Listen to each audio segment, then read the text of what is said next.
Hi, I'm Eileen Cullerton, founder and CEO of the Emergency 2.0 Wiki, and what I'd like to do today is to share with you 5 tips on how you can use social media to reach out and help in disasters.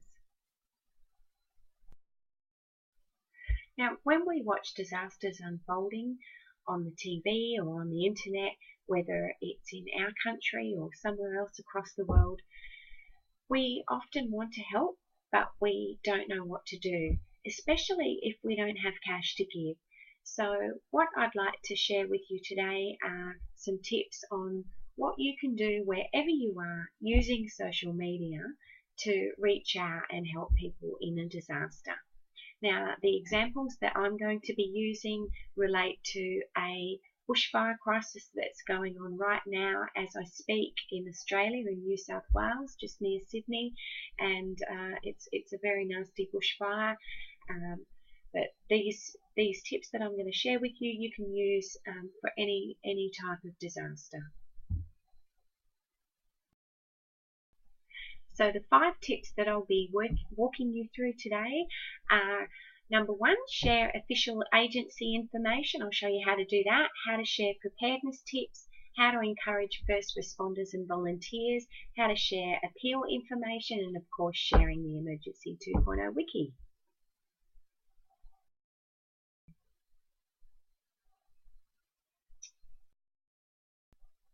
So the first thing that you can do is that you can actually use your social networks to share official agency information. And as you can see, what I've done here is I've shared a link from the New South Wales Fire and Rescue Service Facebook page in which they're talking about following, to keep up with the news. You can actually follow them on live stream on Facebook. So that's something that I'm doing, and now this is really important for us to do. It's only a small thing to do, but it's really important because the way that the Facebook news feeds work at the moment is that even if you're following the New South Wales fire service or whatever the emergency agency is, you're not necessarily going to receive their updates in your news stream. But if a friend, like me for instance, so if I click on that and share that in my news feed, then my friends are more likely to see it. So it's something that it's a really simple thing that you can do, but it really can help save lives. Now, another thing that you can do is you can actually use your social media channels to share preparedness tips. And as you can see, what I've done here is I've used my Facebook page to share with everyone a link to an emergency smartphone app. And this one is called, this is the bushfire app for New South Wales, and it's called Fires Near Me. And the wonderful thing about this app is that it works on your location. So if you're within 50 kilometres of a bushfire, you'll receive an alert. And you can also, anyone can look at the app and see, it also has a map with all the bushfires that are burning around the state. So now I'd also like to just take a moment just to encourage you to check out the apps directory on the wiki. We've got lots and lots of apps for all types of emergencies, from bushfires to floods to tsunamis, earthquakes, and so on. And there are some apps that are global, so wherever you are in the world, that app will work for you. And then there are some that are just country based. Now, I just really encourage you now, while you think of it just for yourself, to go and check out the apps directory and see if there's an app for your country. And the thing is that emergency apps save lives, but they can't if they're not on your phone. Okay, so I encourage you to do that and to share apps with your friends.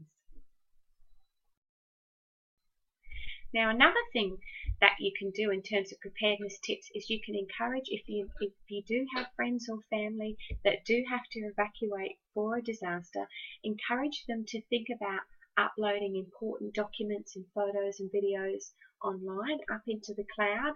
It's something that you can do really, really quickly, and I have to say from personal experience, as a child, where I was in a devastating cyclone in Australia called Cyclone Tracy, and we lost absolutely everything, including all the photo albums, and you know, everything can be replaced, but photo albums are they're just so precious. So that's just a really important thing that you can do, and again, we've got these tips on the wiki, of course.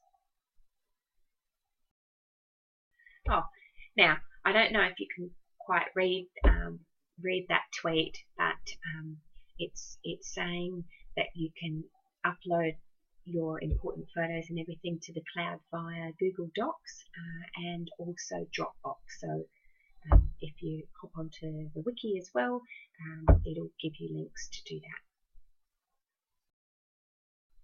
And now, one of the most powerful things that you can do in a time of disaster is to actually use your social networks to encourage and thank first responders and volunteers.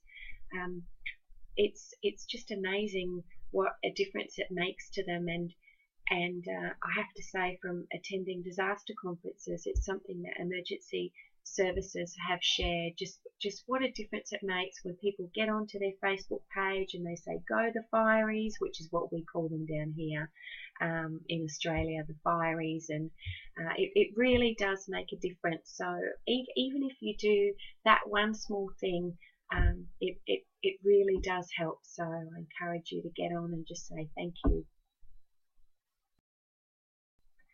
Now, for tip number 4, this is about sharing appeal information. Now, ideally, one of the best things, obviously, that you can do to help a disaster is if you can send cash.